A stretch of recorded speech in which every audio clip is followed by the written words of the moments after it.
Hello friends, welcome to S H learning Gyan YouTube channel. चलिए इस भयंकर प्रतियोगिता को ध्यान में रखते हुए ना सीधे उस सवाल पर आते हैं जो इस समय मतलब हर उम्मीदवार के दिमाग में गूंज रहा है कि कट ऑफ क्या होगी। हाँ, रैंक मित्रा के इस 2.25 लाख छात्रों के डेटा और मात्र जो 5810 रिक्तियां हैं उनके आधार पर असली कट ऑफ नंबर क्या हो सकते हैं। डेटा के इस गहरे विश्लेषण के बाद अगर हम CBT 1 ग्रेजुएट लेवल की अनुमानित कट ऑफ की बात करें जो कि 100 अंकों में से तय होगी, तो जनरल यानी UR कैटेगरी के लिए ये 75 से 87 मार्क्स के बीच रहने का अनुमान है। 75 से 87? जी।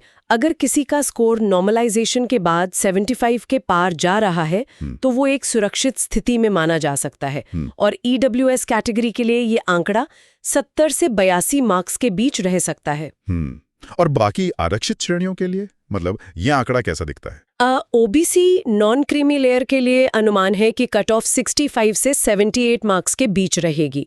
ये आमतौर पर जनरल से लगभग 5 से 8 नंबर कम होती है। ठीक है। SC कैटेगरी के लिए 55 से 67 मार्क्स और ST कैटेगरी के लिए 48 से 62 मार्क्स के बीच कट ऑफ रहने की पूरी संभावना है। यहाँ एक और तकनीकी बात समझनी होगी। क्या? कि अंडर ग्रेजुएट लेवल की तुलना में ना ग्रेजुएट लेवल का कट ऑफ हमेशा 4 से 5 नंबर ज्यादा ही रहता है। अच्छा। क्योंकि यहाँ प्रतियोगिता करने वाले छात्रों का बौद्धिक स्तर और जो अनुभव है वो थोड़ा अधिक होता है। एक मिनट, यहाँ मुझे एक बात खटक रही है। बताइए। जनरल और SC/ST वर्ग के कट ऑफ के बीच अगर हम देखें तो लगभग 20 से 25 नंबरों का एक बहुत बड़ा अंतर दिखाई दे रहा है। मतलब 100 नंबर के पेपर में 25 नंबर का फासला ये बहुत विशाल होता है। क्या ये सिर्फ आरक्षण का परिणाम है या इसके पीछे कुछ और गणित काम कर रहा है? और क्या ये अंतर देश के हर रेलवे जोन में एक जैसा ही रहता है? देखिए, यहाँ जो बात सबसे आकर्षक है वो ये है कि ये अंतर सिर्फ एक साधारण आरक्षण का प्रतिशत नहीं है। तो फिर इसके पीछे के तंत्र यानी मैकेनिज्म को समझना होगा। मान लीजिए किसी एक जोन में कुल 100 सीटें हैं और उनमें से 15 सीटें SC वर्ग के लिए आरक्षित हैं। ठीक है। अब अगर उस विशेष जोन में SC वर्ग के बहुत कम उम्मीदवारों ने आवेदन किया है तो जाहिर है कि उन 15 सीटों को भरने के लिए कट ऑफ धड़ाम से नीचे गिरेगी। लॉजिकल है। 50 सीटों पर पूरे देश के टॉपर्स, जिनमें अन्य वर्गों के हाई स्कोरर भी शामिल हैं, वो आपस में लड़ रहे हैं। मतलब ये सप्लाई और डिमांड जैसा कुछ है, रिक्तियों की संख्या और आवेदन करने वालों की भीड़ का सीधा अनुपात। बिल्कुल, एकदम यही बात है। अलग अलग जोन में कैटेगरी वाइज कितनी रिक्तियां हैं और वहाँ कितने फॉर्म भरे गए हैं, ये सब मिलकर इस गैप को तय करते हैं। कई बार किसी खास जोन में अगर ST की रिक्तियां कम होती हैं और फॉर्म ज्यादा आ जाते हैं तो वहाँ ये अंतर थोड़ा सिकुड़ भी जाता है। लेकिन अगर हम पूरे राष्ट्रीय स्तर का औसत निकालें तो 20-25 नंबर का ये गैप एक स्थायी पैटर्न की तरह हमेशा बना रहता है। इसका मतलब है कि फॉर्म भरते समय उम्मीदवार ने किस जोन का चुनाव किया है ना, ये उसकी किस्मत का एक बहुत बड़ा हिस्सा तय कर देता है। बहुत बड़ा। सारा खेल सिर्फ मेहनत का नहीं बल्कि रणनीति का भी है। कट ऑफ हर शहर या जोन में एक समान तो होती नहीं है। अब आप बिल्कुल सही दिशा में सोच रहे हैं। जोन फैक्टर को नजरअंदाज करना इस परीक्षा की सबसे बड़ी भूल हो सकती है। हमारे पास ऐतिहासिक डेटा के आधार पर हाई कट ऑफ जोन और लो कट ऑफ जोन का एकदम स्पष्ट विभाजन है। कौन कौन से हैं हाई कट ऑफ जोन? कुछ जोन्स ऐसे हैं जहां हमेशा आग लगी रहती है, जैसे चंडीगढ़, पटना, कोलकाता, प्रयागराज और मुंबई। अरे बाप रे, पटना प्रयागराज में तो वैसे भी सरकारी नौकरी की तैयारी का एक अलग ही जुनून और इकोसिस्टम देखने को मिलता है। बिल्कुल। वहां के छात्र तो जैसे रेलवे परीक्षा को ही अपना जीवन मान लेते हैं।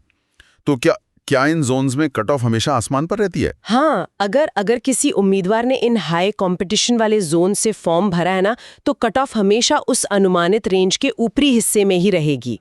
उदाहरण के लिए अगर हमने जनरल की रेंज 75 से 87 बताई है तो प्रयागराज या पटना में कट ऑफ 84, 85 या 87 के एकदम करीब ही दिखेगी। तो फिर राहत की सांस देने वाले जोन कौन से हैं जहां प्रतियोगिता थोड़ी कम होती है? मालदा, बिलासपुर और सिलीगुड़ी जैसे जोन हमेशा छात्रों को थोड़ी आरामदायक स्थिति में रखते हैं। अच्छा। उदाहरण के लिए मालदा जोन में अगर जनरल कैटेगरी का कोई उम्मीदवार 70 के आसपास भी स्कोर कर रहा है तो वो खुद को दौड़ में शामिल मान सकता है।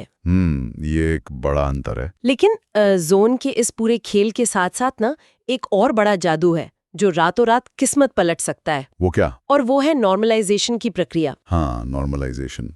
क्योंकि ये परीक्षा 16 से 27 मार्च तक कई दिनों और कई अलग-अलग शिफ्टों में चली है ना, जी तो ये स्वाभाविक है कि किसी दिन का पेपर बहुत आसान आया होगा और किसी दिन का पेपर मतलब छात्रों के पसीने छुड़ाने वाला रहा होगा। बिल्कुल। तो सबको एक समान स्तर पर लाने के लिए रेलवे वो इक्वी परसेंटाइल मेथड का इस्तेमाल करता है।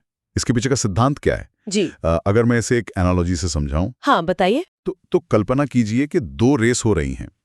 एक रेस पक्की एकदम चिकनी सड़क पर हो रही है और दूसरी घुटनों तक भरे कीचड़ में। अब कीचड़ में दौड़ने वाला अगर 5 मिनट में अपनी रेस पूरी करता है तो उसे पक्की सड़क पर 4 मिनट में दौड़ने वाले के बराबर ही माना जाएगा, क्योंकि उसकी परिस्थितियां कठिन थी। क्या नॉर्मलाइजेशन यही कीचड़ का फैक्टर है? अरे वाह, ये एक शानदार एनालॉजी है, और इसके पीछे का जो गणित है ना, वो और भी ज्यादा मंत्रमुग्ध करने वाला है। अच्छा। इक्वी परसेंटाइल का ये गणितीय इंटरपोलेशन फॉर्मूला स्टैटिस्टिक्स का एक बेहतरीन नमूना है। इसमें क्या होता है कि पहले एक बेस शिफ्ट चुनी जाती है, ठीक है। फिर हर शिफ्ट के कच्चे अंकों को उस बेस शिफ्ट के परसेंटाइल स्कोर के साथ मैप किया जाता है। अगर कोई सीधा मैच नहीं मिलता है तो लीनियर इंटरपोलेशन तकनीक का उपयोग करके स्टैंडर्ड डेविएशन और मीन को ध्यान में रखते हुए एक ऐसा ग्राफ बनाया जाता है। अरे रुकिए, मुझे लगता है हमें यहाँ गणित में पीएचडी नहीं करनी है। हाँ, मैं थोड़ी बहक गई थी। मैं समझ सकता हूँ कि डेटा और स्टैटिस्टिक्स को लेकर आपका प्यार उमड़ रहा है, जी लेकिन जिन उम्मीदवारों ने दिन रात एक करके परीक्षा दी है ना, जी उन्हें इस भारी भरकम फॉर्मूले से ज्यादा जी इस बात की चिंता है कि आखिर उनके नंबर बढ़ेंगे या घटेंगे। ये भी सही है। तो इस सारे गणित का असल जिंदगी में क्या मतलब है? मतलब आसान भाषा में इसे कैसे समझें? ठीक है, मैं इसे बहुत ही आसान भाषा में समझाती हूँ। इसका सीधा सा मतलब ये है कि जिन उम्मीदवारों की शिफ्ट मुश्किल थी, यानी आपकी एनालॉजी के हिसाब से जो कीचड़ में दौड़ रहे थे, हाँ। उन्हें घबराने की बिल्कुल जरूरत नहीं है। रैंक मित्रा का डेटा एकदम साफ बताता है कि जो शुरुआती शिफ्ट्स थीं, विशेषकर 16 से 18 मार्च के बीच की शिफ्ट, उनका पेपर कठिनाई के स्तर पर बाकी दिनों से थोड़ा ऊपर था। ओहो, तो इसका सीधा फायदा उन शुरुआती शिफ्ट वाले छात्रों को मिलेगा। भरपाई उन्हें अतिरिक्त अंक देकर करेगा। यानी अगर उस मुश्किल शिफ्ट में किसी छात्र का रॉ स्कोर केवल मान लीजिए 65 भी आ रहा है, तो नॉर्मलाइजेशन की प्रक्रिया के बाद वो 75 या उससे भी ऊपर छलांग लगा सकता है। 100%। यही नॉर्मलाइजेशन का असली जादू है। ये उस कच्ची मिट्टी को भट्टी में तपा करना एक मजबूत बर्तन में बदल देता है। क्या बात है। तो अब सबसे बड़ा और अंतिम सवाल। सारा डेटा हमारे सामने है, अलग अलग कैटेगरी के कट ऑफ का अनुमान लग गया है, जोन का असर समझ आ गया है और नॉर्मलाइजेशन का गणित भी साफ हो गया है। अब एक उम्मीदवार को आगे क्या करना चाहिए? यहाँ एक सेफ्टी बफर का कॉन्सेप्ट सामने आता है। वो कैसे काम करता है? देखिए, प्रेपग्राइंड नामक एक प्लेटफॉर्म के 550 से ज्यादा छात्रों के डेटा विश्लेषण से एक बहुत ही गहरी इंसाइट मिली है। डेटा ये बताता है कि जो उम्मीदवार कट ऑफ से सिर्फ 5 से 10 नंबर ऊपर का लक्ष्य दिमाग में रखते हैं ना, उनके पास होने के चांस केवल 68% होते हैं। सिर्फ 68%? ऐसा क्यों? क्योंकि नॉर्मलाइजेशन की प्रक्रिया बहुत अप्रत्याशित होती है। अगर उसमें थोड़ा भी ऊपर नीचे हुआ या आंसर की में मान लीजिए 2-4 सवालों के जवाब बदल गए, जो कि होता ही है, हाँ, तो वो मार्जिन पर खड़े छात्र तुरंत रेस से बाहर हो जाते हैं। लेकिन जो उम्मीदवार थोड़ा बड़ा मार्जिन लेकर चलते हैं, उनका क्या? जो उम्मीदवार 15 से 20 नंबर का सेफ्टी बफर लेकर चलते हैं ना, उनका सक्सेस रेट उछलकर सीधे 94% तक पहुंच जाता है। यार, यहाँ मैं थोड़ा असहमत हूँ, या कम से कम एक व्यवहारिक सवाल उठाना चाहता हूँ। बताइए। 100 नंबर के पेपर में जहां हम कह रहे हैं कि जनरल का कट ऑफ 87 तक जा सकता है, 20 नंबर के सेफ्टी बफर की बात करते हैं ना, तो ये रॉ स्कोर के संदर्भ में नहीं है, बल्कि नॉर्मलाइज्ड स्कोर और तैयारी की मानसिकता के संदर्भ में है। अच्छा, माइंडसेट की बात है। बिल्कुल। अगर आप सिर्फ कट ऑफ पार करने के लिए पढ़ते हैं ना, तो आप हमेशा खतरे में रहते हैं।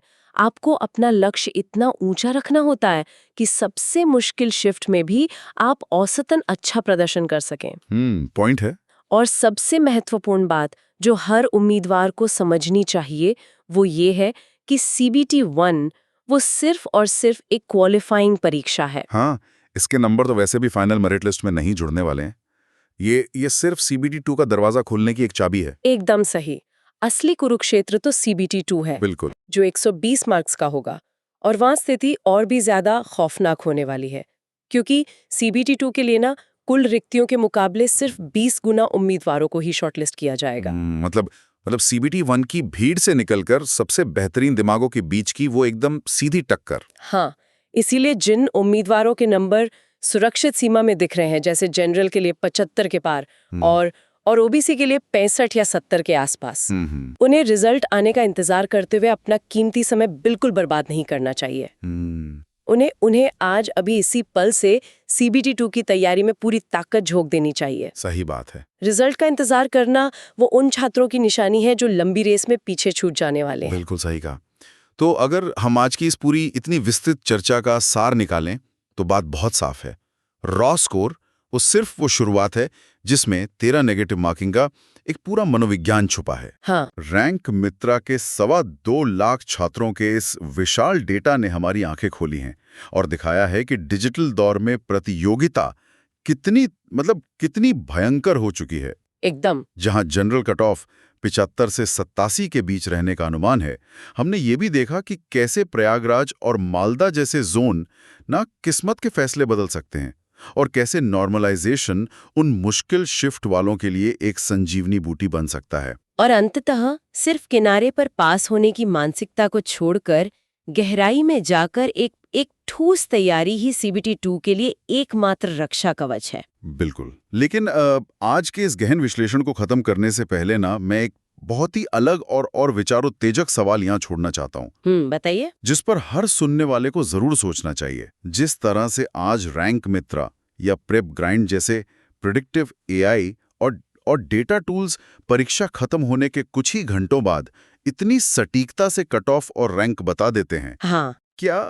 क्या आने वाले भविष्य में रेलवे और अन्य सरकारी भर्ती बोर्ड्स को अपने पेपर सेट करने के तरीके या सिलेबस और परीक्षा के पूरे पैटर्न को ही जड़ से बदलना पड़ेगा? ये बहुत बड़ा सवाल है। ताकि वे इन एडवांस एल्गोरिदम्स को चकमा दे सकें और परीक्षा में जो एक सरप्राइज या अनिश्चितता का जो तत्व होता है ना, उसे बनाए रख सकें। सोचने वाली बात है। ये एक ऐसा सवाल है जो भविष्य की सभी परीक्षाओं की दिशा तय कर सकता है। खैर, इसी विचार के साथ आज की चर्चा यहीं समाप्त करते हैं। Thank you for watching. If you like this video, please like, subscribe and comment.